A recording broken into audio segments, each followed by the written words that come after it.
ጤና ይስጥልን የኤምቲቪ ሚዲያ ተመልካቾቻችን ከኤምቲቪ ሚዲያ የሚተላለፍላችሁ የሰዓቱ ዜናችን ነው ጀምሯል። ከዜናዎቹ ጋር ሳምራይት ብራኑ አብሬ ቆያለሁ። አብራችሁን ቆዩ። ዋና ዜና የሀገራዊ ምክክር ኮሚሽን ማቋቋም ያስፈልገው የሀገረ መንግስት ግንባታን ለማጠናከር በማሰብ መሆኑን የመንግስት ኮሚኒኬሽን አገልግሎት አስታወቀ። ፋኖ ግዳጁን ጨርሶ ባህር ዳር ሲገባ ከፍተኛ የሆነ አቀባበል ተደርጎለታል። የህወሓት ኃይሎች በጋራ ኮሳ ተራራማ ቦታ የተጠመደ መድፍ ተኩሰው ባላማጣ ንጹሃን ዜጎች ላይ ጉዳት ማድረሳቸው ተረጋገጠ። የዓለም የገንዘብ ድርጅት አነስተኛ ገቢ ላላቸው 25 ተበዳሪ ሀገራት ተጨማሪ የዕዳ አገልግሎት መክፈያ ጊዜ ፈቅደዋል። ተመልካቾቻችን ወደ ዜናዎቹ አለፍን። የሀገራዊ ምክክር ኮሚሽን ማቋቋም ያስፈልገው የሀገረ መንግስት ግንባታን ለማጠናከር በማሰብ መሆኑን የመንግስት ኮሚኒኬሽን አገልግሎት አስታወቀ። የመንግስት ኮሚኒኬሽን አገልግሎት ሚኒስትር ዴኤታ አቶ ከበደ ደሲሳ በወቅታዊ ጉዳዮች ዙሪያ መግለጫ ሰጥተዋል። ነጻነት አብርሃም ዝርዝር አላት። የሀገረ መንግስት ግንባታን ለማጠናከር ታስቦ የሚቋቋመውን የሀገራዊ የምክክር ኮሚሽን ከአሸባሪ ህወሓት ጋር ለድርድር የታሰበ አስመስለው የሚያቀርቡ አካላት የተሳሳተ መረጃ እያቀረቡ መሆኑን አቶ ከበደ ተናግረዋል። ሀገራዊ ምክክሩን ለማስጀመር የተቋማዊና ህጋዊ ማዕቀፍ ዝግጅት እየተደረገ መሆኑን የጠቆሙት ሚኒስትር ዴኤታው ኮሚሽኑ እንዲቋቋም የሚያስችል ረቂቅ አዋጅ በሚኒስትሮች ምክር ቤት ጸድቆ በፓርላማ ለማጽደቅ ዝግጅት እየተደረገ መሆኑንም ተናግረዋል። አቶ ከበደ በመግለጫቸው ባለፈው ሳምንት በተካሄደው ዘመቻ ለህብረ ብሔራዊ አንድነት የወገን ጦር በአሸባሪ ህወሓት ላይ በወሰደው እርምጃ በሽብር ቡድኑ ላይ ከፍተኛ ኪሳራ እያደረሰም ነው ብለዋል። እርምጃው በርካታ የሽብር ቡድኑ ታጣቂዎች እንዲደመሰሱ እንዲሁም ምርኮኛና ቁስለኛ እንዲሆኑ አድርጓል ነው ያሉት። አዲስ አበባ ልገባ ትንሽ ርቀት ቀርቶኛል እያለ ሲፎክር የነበረው ቡድኑም አብዛኛው ከተደመሰሰ በኋላ የቀረው ተገዶ ወደ መጣበት ተመልሷልም ብለዋል። በተያያዘም ከአንድ ቀን በፊት በተወሰኑ ሀገራት ሀሳብ አመንጭነት ስለ ኢትዮጵያ ጉዳይ ስብሰባ የተቀመጠው የተመድ ጸጥታው ምክር ቤት ስብሰባውን ያለምንም ውጤት ማጠናቀቁን የኢትዮጵያ መንግስት ኮሚኒኬሽን አገልግሎት አስታውቋል። አቶ ከበደ ደሲሳ በመግለጫቸው ከአንድ ቀን በፊት የተመድ ጸጥታው ምክር ቤት በተወሰኑ ሀገራት ሀሳብ አመንጭነት ስለ ኢትዮጵያ ጉዳይ ስብሰባ ተቀምጦ እንደነበረና ስብሰባውም ያለ ውጤት መጠናቀቁን ተናግረዋል። ሚኒስትር ዴኤታው የኢትዮጵያ ወዳጅ ሀገራት ስብሰባው ያለ አግባብ የተጠራና ኢትዮጵያ ላይ ጫና ለማሳደር ታስቦ የተጠራ መሆኑን በመረዳት ጣልቃ ገብነቱን ባለመቀበላቸው ጠንከር ያለ ውሳኔ እንዲተላለፍ ተብሎ የተደረገው ስብሰባ ያለ ውሳኔ የተጠናቀቀ ውጤት ያላስገኘላቸው ሆኗልም ብለዋል። አቶ ከበደ ደሲሳ ከዚህ በፊት የተመድ ጸጥታው ምክር ቤት በኢትዮጵያ ጉዳይ ስብሰባ ሲያደርግ ነበር ሲሉ ያስታወሱ ሲሆን ባልተለመደ ሁኔታ ከ12 ጊዜ በላይ ስብሰባ አድርጓልም ሲሉ ተናግረዋል። አክለውም ምክር ቤቱ አንድ ጊዜ በሰብአዊ መብት ጥሰት ስም ሌላ ጊዜ ደግሞ በታላቁ ህዳሴ ግድብ የማይመለከተው ጉዳይ ውስጥ እየገባ አንዳንድ ሀያላን ሀገራት የፖለቲካ ማስፈጸሚያ ፍላጎታቸውን በተቋሙ በኩል ለማስፈጸም ስብሰባ ሲጠሩ ቆይተዋል። ከአንድ ቀን በፊትም የተደረገው ስብሰባ ያለ ውጤት ነው የተጠናቀቀውም ብለዋል። የጸጥታው ምክር ቤት ሰኞ ዕለት በኤኒ አዘር ቢዝነስ ስር ስለ ኢትዮጵያ እንዲወያይና ስብሰባ እንዲያካሄድ የጠየቁት ኢስቶኒያ፣ ፈረንሳይ፣ አየርላንድ፣ ኖርዌይ ዩኬ እና አሜሪካ እንደነበሩ መግለጹም አይዘነጋም። ፋኖ ግዳጁን ጨርሶ ባህር ዳር ሲገባ ከፍተኛ የሆነ አቀባበል ተደርጎለታል። አቀባበሉን በተመለከተ ኢየሩሳሌም ሀረገወይን የስልክ ሪፖርት አላት። እሱን ተከታትለን እንመለስ። እሺ እንግዲህ በፋኖ ግዳጁን ጨርሶ በትናንትናው ዕለት በባህር ዳር ከተማ በህዝቡ ዘንድ ከፍተኛ አቀባበል ተደርጎላቸዋል እንደምናውቀውና ትናንትና በሶሻል ሚዲያ በተጋራው መረጃ እንዳስተዋል ነውና በዳሽናና በተለያዩ ግንባሮች የነበሩ ፋኖች ናቸው እንግዲህ ትናንትና ግዳጃቸውን ጨርሰው ባህር ዳር የገቡትና ሁኔታው የህዝቡ አቀባበል ምን ይመስላል? በጣም አመሰግናለሁ። እንግዲህ ትናንትና በጣም እጅግ በጣም ቁጥር ያለው የፋኖና የሚሊሻ አባላት በተለይም እንግዲህ ባህር ዳር እንደ ሴንተር እንደመነሻ አድርገው የነበሩና ከባህር ዳር ሽኝት ተደርጎላቸው የሄዱ ናቸው። ወደ ጉዟት በጋራ ሆኖ ነበር ወደዛ መሬት እና እንግዲያውም ከድል ማግስት ማለት ነው የተመለሱት ወደዚህ የመጡት ወደ ባህር ዳር የተመለሱት ድል አድርገው ድል ቀንቷል ወራሪ ቡድን ከወገናቸው ምድር ከክልላቸው አስወጥተውት ነው ጠቅላይ ተሳቢ አሸንፈው ነው ማለት ነው የመጡትና ማለት ገቡ የነበረው የድል ስሜት በጣም በነጭ ወጥቶ እያጠበቀ እየጨፈረ በደስታ ነው ሲቀበላቸው የነበረና ስሜቱ እንደዚህ ነው ብሎ ለመናገር በጣም ከባድ ነው። ምክንያቱም ይሄ አንዳንዴ ይሄ በመወረር ስለተወረረ ብቻ ሲሰማ ስሜት አለ። ከዛ ደግሞ የአሸናፊነት ስለልቦና ኖሮ ደግሞ አሸንፈሽ ድል አድርገው ሲመለሱ ሱራቱ የደስታው ስሜት የተቀላቀለ ስሜት አለ። ስሜቱም እንደዚህ ነው ብዬ መናገር አልችልም። ግን በጣም የሚገርም ነው። በጣም በደስታ ነበር ሲቀበላቸው ነበር። ከላይ ከታች ጀምሮ ደብረታቦርም በጣም ትልቅ አቀባበል ነበራቸው። በየመንገዱ በየወረታ ምናምን እንደዚህ እየተቀበሏቸው ነው። ሲገቡ ደግሞ ረጅም መንገድ ላይ እዚህ ወጥቶ ቁሞ አቀባበል ያደረገላቸው እና በጣም ደስታው የሚገርም ነበረ።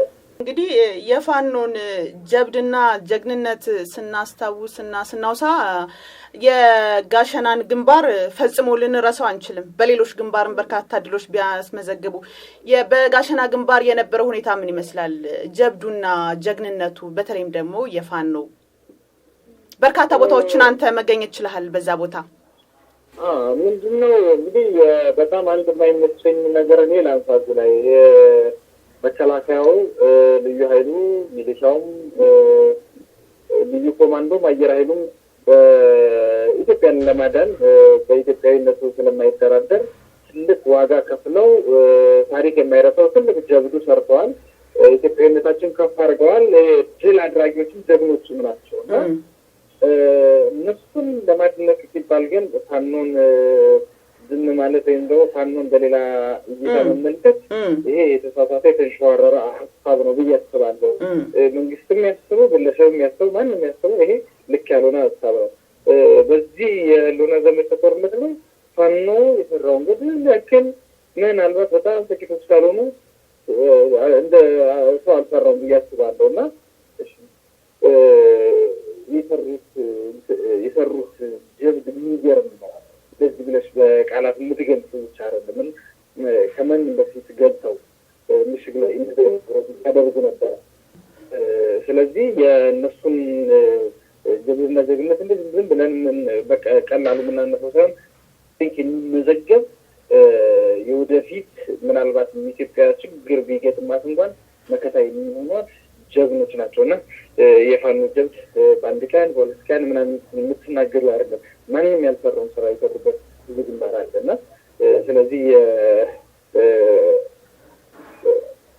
የፋኖን ስም ለማጥፋት የሚጥሩ ብዙ ሰዎች፣ ግሩፖች፣ ብዙ አካላት እንዳሉ እናውቃለን እና ቢችሉ ቢያወድሱት ከንፈር የተሻለ ነው። ምክንያቱም እያንዳንዱ በየቤቱና በየድርጅቱ ቁጭ ብሎ ከተማ ቀይሮ ሲዝናን ሲበላ ሲጠጣ ቁጭ ያለው ፋኖ እዛ ሄዶ እየተዋደቀለት ነው እንጂ ማንም እየተዋደቀለት ስለነበረ አይደለም እና አብዛኛው የፋኖ አባላት ችግሮች ስራቸው አይደለም ወደዛ የተቀላቀለው። ሁሉም የራሱ ህይወት፣ ትዳር ያለው፣ ልጅ ያለው፣ የራሱ ቤተሰብ መሰረት፣ የራሱ ሀብት ያለው፣ ኢንቨስትመንት ያለው፣ ፎቅ ያለው፣ መኪና ያለው፣ እርሻ ያለው አብዛኛው ፋኖ እና ይሄ ከማንም 5 ሳንቲምም ጠብቆ የምስጋና ፈልጎ ይሄድ አይደለም። እንደማንም ሰው ቁጭ ብሎ ባላቸው መብላት፣ መጠጣት፣ መኖር ይችላሉ። ግን ያንን ሳይሆን ለሀገራቸው ሀገር ፈርስ ቆሞ ማየት ስለማይችሉ ከአባቶቻቸው የወረሱትን ጀግንነትና ወኔ ይዘው ከመንግስት ጋር ተናበው ነበር የሚሰሩት። ምናልባት አንዳንዶች ከመንግስት ጋር ለማታናት ከመከላከያው ለመለየት ምናምን ይሞክራሉ። መሬት ላይ ያለው ያ አልነበረም። መከላከያው ስለ ፋኖ አውርቶ አይጠጉም። ፋኖ ስለ መከላከያ አውርቶ አይጠጉም። በቃ ግንኙነታቸው እንደዚህ የአንድና ከአንድ አባት ልጆች እስከሚመስሉ ድረስ ማለት። ስለዚህ የፋኖ ጀብድ በቃ በታሪክ በደንብ የሚወሳ የሚነገር ነው። በየግንባሮቹ በፋኖነት ተሰልፈው ጀብድ የፈጸሙ ምሽግ የሰበሩ ብዙዎች ናቸው እና እንግዲህ በዛሪማ ግንባር ላይ እነ ፋኖ ሚናስን እነ ፋኖ አጋየን እንግዲህ ማንም አይረሳቸውም እና አጋይ የሰሩትን ስራና እነሱን በሸዋም ግንባር የፋኖ ገድል የሚገርም ነበረ። በዚህኛው በጋሸናም ከባህር ዳር የሄዱ ፋኖች፣ ከጎንደር ከተለያዩ ቦታ የመጡ ፋኖች የሰሩት ስራ የሚገርም ነው እና የፋኖ ገድል፣ የፋኖ ስራ፣ ጀግንነት ወደድንም ጠላንም መረረንም ጣፈጠንም በግድም ቢሆን የምንቀበለው ጀግና ስለሆኑ ጀግንነታቸውን እኔም ስላልኩ ሳይሆን ማንም ዓለም የሚመሰክረው ነው። ጠላት የወራሪው ቡድን እንኳን በጣም ስለሚፈራውና ስለሚደነግጥ ልጆቹን ሲመክር ለፋኖ እጅ እንዳሰጡ ይላል። ምክንያቱም የተሸናፊ ስነ ልቦናውን ስለሚያውቁ ማለት ነው እና የህወሓት ኃይሎች በግራኮሳ ተራራማ ቦታ የተጠመደ መድፍ ተኩሰው ባላማጣ ንጹሃን ዜጎች ላይ ጉዳት ማድረሳቸው ተረጋገጠ። የአሸባሪው የህወሓት ታጣቂዎች በግራኮሳ ተራራማ ቦታ የተጠመደ መድፍ ተኩሰው ባላማጣ ንጹሃን ዜጎች ላይ ጉዳት ካደረሱ በኋላ መንግስት በድሮን ድብደባ ፈጸመ በማለት የሐሰት ክስ ማሰራጨታቸውን ከዓይን እማኞችና ከሳተላይት ከተወሰዱ ምስሎች ተረጋገጠ። የአሸባሪው ቡድን ልሳን የሆነው የትግራይ ቴሌቪዥን ሐሙስ ታህሳስ 6 ቀን 2014 ዓ.ም ባላማጣ ከተማ በተፈጸመ የድሮን ጥቃት 28 ሰዎች መሞታቸውንና ሌሎችም መቁሰላቸውን የዘገበ ሲሆን በአካባቢው የሚገኙ ዓይን እማኞች ግን ከግራኮሳ ተራራማ ስፍራ በተደጋጋሚ የተተኮሰ መድፍ ጉዳቱን ማድረሱን መስክረዋል። አሸባሪው ቡድን ከትግሉ ወቅት ጀምሮ ተመሳሳይ ስልቶችን ይጠቀም እንደነበር መረጃ የሰጡት ምንጮች በቅርቡ በአማራ ክልል ባቲ አካባቢ ከፍተኛ ሽንፈት ሲያጋጥመው ያረጀ ያፈጀ ዘዴውን በራሱ ታጣቂዎች ላይ መፈጸሙን አስታውሰዋል። እንደ መረጃ ምንጮቻችን ከሆነ ባቲ አካባቢ ለገተሜራ ይገኙ የነበሩ የአሸባሪው ታጣቂዎች በተደጋጋሚ በደረሰባቸው ሽንፈት አፈሙዛቸውን አዘግዝቀው አንዋጋም የሚል ተቃውሞ አቀጣጥለው ነበር። የአሸባሪ ቡድኑ አመራሮች በወሰኑት መሰረት ዳር 2 ቀን 2014 ዓ.ም ታጣቂዎቹ የሰፈሩበት ቦታ ላይ ከርቀት በመድፍ እንዲመቱ የተደረገ ሲሆን 7 ተዋጊዎችም መሞታቸው ታውቋል። አሸባሪ ቡድኑ የራሱን ታጣቂዎች በመድፍ ከደበደበ በኋላ የመንግስት ኃይል በድሮን ጥቃት ፈጽሞ ነው የሚል ማስተባበያ ለመስጠት ቢሞክርም ድርጊቱ በመታወቁ በታጣቂዎች ላይ ከፍተኛ የሞራል ውድቀት ማስከተሉንና ተቃውሞም ቀስቅሶ እንደነበር ታማኝ ምንጮቻችን ከስፍራው አረጋግጠውልናል። ደግ አባት በክፉ ቀን መጠጊያ ነው እንደሚባለው የሰሜን ወሎ፣ የደቡብ ወሎና የኦሮሞ ብሔረሰብ አስተዳደር ሀገረ ስብከት ሊቀ ጳጳስና የቅዱስ ሲኖዶስ አባል ብፁዕ አቡነ ኤርሚያስ ይህንኑ በተግባር አሳይተዋል ይላል የወልዲያ ከተማ ነዋሪዎች። ኢየሩሳሌም ሀረገወይን ዝርዝር አላት። አሸባሪው የትግራይ ወራሪ ቡድን ወልዲያ ከተማን በመቆጣጠር ከባድ ዘረፋና ውድመት አድርሷል። በእነዚህ የወረራና ዝርፊያ ቀናቶች ውስጥ ደግሞ የሃይማኖት አባቶች ህዝቡን በማጽናናት ከወራሪው ቡድን ፊት ለፊት በመጋፈጥ ያደረጉት አባታዊ ተጋድሎ ታሪክ የሚዘክረው ነው። ደግ አባት በክፉ ቀን መጠጊያ ነው እንደሚባለው የሰሜን ወሎ፣ የደቡብ ወሎ፣ የኦሮሞ ብሔረሰብ አስተዳደር አህጉረ ስብከት ሊቀ ጳጳስና የቅዱስ ሲኖዶስ አባል ብፁዕ አቡነ ኤርሚያስም ይህንኑ በተግባር አሳይተዋል ይላሉ የወልዲያ ከተማ ነዋሪዎች። አሸባሪዎች ወደ ከተማ ገብተው ህዝቡን ሲያሸብሩ ሊቀ ጳጳስ ብፁዕ አቡነ ኤርሚያስ ዝም ብለው አልተቀመጡም። ከመንበረ ጸባዖታቸው ዝቅ ብለው ወደ ህዝቡ መንደሮች ገቡ። የሚያሸብሩትንም በአባታዊ ግሳጼ በመገሰጽ የሚያደርጉትን ተቃወሙ። ህዝቡም የሚያጽናናውና ከጎኑ ሆኖ የሚመራው እንዳለ በማወቅ የተረበሸው ከተማ መጠነኛ መረጋጋት ታየበት። አሸባሪዎቹ ግን ማሸበራቸውን ቀጥለዋል። ህዝቡም ከአባቱ የሚሰጠው ምክር እየተቀበለ አሸባሪዎችን በትዕግስት ያልፍ ነበር። ብፁዕ አቡነ ኤርሚያስ ባይኖሩ የህዝቡ ስቃይ ይበረታ ነበር ይላሉ የከተማዋ ነዋሪዎች። ሃይማኖት ሳይለዩ ያለው ለሌለው እንዲያካፍል በማድረግ ህዝቡን ከራብና ከእልቂት በመታደግ ትውልድ ሁሉ የማይረሳው ተግባር መፈጸማቸውን የአማራ ሚዲያ ኮርፖሬሽን ያነጋገራቸው የወልዲያ ከተማ ነዋሪዎች ተናግረዋል። የወልዲያ ከተማ ነዋሪ አቶ ሞላ እጅጉ ስለ ብፁዕ አቡነ ኤርሚያስ ምስክርነት ሲሰጡ በደስታና በሀዘን ጊዜ ከኛ አልተለዩም፣ ህዝቡን ከተኩላዎች ያተረፉ የዚህ ትውልድ ጀግና አባት ናቸው ሲሉ ይገልጿቸዋል።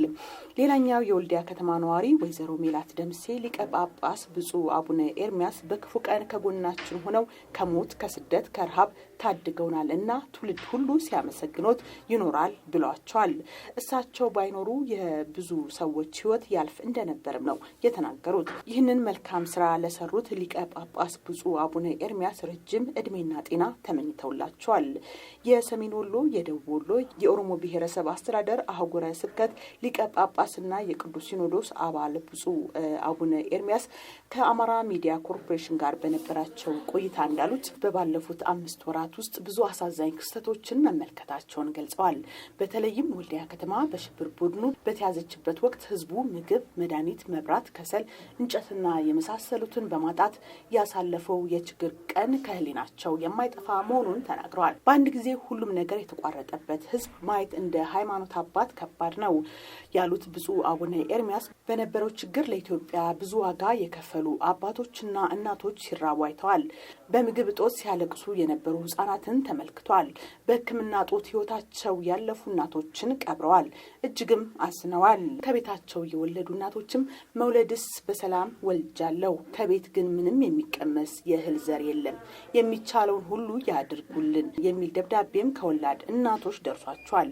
እጅግ የደከሙ ሽማግሌዎችን ባገኙበት ወቅትም ረሃባቸውን ስሜት ለመግለጽ አባ ፊቴን እዩኝማ የሚሉም ገጥሟቸዋል። ይህን ሁሉ ችግር በሌላ ነገር ለመፍታት ቢቸገሩም የህዝቡን ብሶትና ሮሮ በመስማት በቸልታ አላለፉትም። የህዝቡ ስቃይ፣ ረሃብ፣ እንግልትና ሞትን ለመታደግ አደባባይ ወጡ። ከህዝቤ በፊት ራሴ መስዋዕትነት ሁኜ ህዝቤን አድናለሁ ብለው አደባባይ በመውጣትም ሁላችሁም ያላችሁን አምጡ፣ አብረን ቀምሰን አብረን እንሞታለን የሚል አዋጅም አወጁ። ነዋሪዎችም የወራሪው ቡድን እንዳይዘርፍባቸው ደብቀው ያኖሩትን ገንዘብ ሁሉ እንደሰጧቸው ብፁዕ አቡነ ኤርሚያስ ይናገራሉ። በአጭር ቀናት ውስጥም 5.9 ሚሊዮን ብር መሰብሰብ ችሏል። ለችግረኞች ሁሉ በማካፈል ከአዋሳኝ አካባቢዎች በጋማ ከብቶች እህልና መድኃኒት ተገዝቶ እንዲገባ አድርገዋል። ተገዝቶ የገባና በየቤቱ የነበረውን እህል እንዲያስፈጩ የእህል ወፍጮ ማስጀመር ስለነበረባቸው 14 የእህል ወፍጮ ባለቤቶች እንዲከፍቱ አድርጓል። ለዚህም ወፍጮ ባለቤቶችም ከወራሪው ቡድን የተደበቁ ነዳጅ እንዲጠቀሙ በማድረግ ያን ክፉ ቀን አልፈዋል። በዚህ ስራ የብዙዎችን ነፍስ ታድገዋል። ይህ ባይሆን በአካውንታቸው ብዙ ገንዘብ እያላቸው በርካቶች ለልፈት ይዳረጉ ነበር ያሉት ብፁዕ አቡነ ኤርሚያስ ህዝቡ ክፉ ጊዜ ማሳለፉን አውስተዋል። በዚህ ሁሉ ውጣ ውረድ ውስጥ የኢትዮጵያን የመረዳዳት ባህል እንዳልጠፋ ማረጋገጣቸውን ብፁዕነታቸው ይናገራሉ። ህዝቡ ያለውን ተካፍሎ እነዚያ የጨለማ ወራቶችን ሲያሳልፉ መመልከታቸውንም ተናግረዋል። በዚህም ኢትዮጵያውያን ሩሩ ህዝቦች መሆናቸውን በመመልከታቸው እንደ ሃይማኖት መሪ ደስተኛ መሆናቸውን አብራርተዋል። የኢትዮጵያውያን የመተሳሰብ የመተዛዘንና ችግርን በጋራ የማለፍ ጥበብ ለዘመናት ጸንቶ መቀጠል ያለበት መልካም ባህሪ ነው ብለዋል ብፁዕ አቡነ ኤርሚያስ። በመጨረሻም የዓለም የገንዘብ ድርጅት አነስተኛ ገቢ ላላቸው 25 ተበዳሪ ሀገራት ተጨማሪ የዕዳ አገልግሎት መክፈያ ጊዜ ፈቅዷል። ከ25ቱ ሀገራት አንዷ ኢትዮጵያ ናት። ከ25ቱ መካከል 20ው የአፍሪካ ሀገራት ናቸው። የድርጅቱ የስራ አስፈጻሚ ቦርድ ተሰብስቦ ባሳለፈው ውሳኔ 25ቱ ሀገራት ለድርጅቱ መክፈል የሚገባቸውን ክፍያ በ3 ወር አራዝሞላቸዋል። ድርጅቱ የዕዳ መክፈያ ጊዜ ሲያራዝም የ5ኛ ጊዜ ሲሆን የመጨረሻ መሆኑንም አሳውቋል። የኮሮና ቫይረስ ስርጭትን ምክንያት በማድረግ 4 ጊዜ የዕዳ መክፈያ ማራዘሚያ ጊዜ ሰጥቶ እንደነበርም ይታወሳል። ተመልካቾቻችን ከኤምቲቪ ሚዲያ ሲተላለፍላችሁ የነበረው የሰዓቱ ዜናችን በዚህ ተጠናቋል። ከቀሪ ፕሮግራሞች ጋር መልካም ቆይታ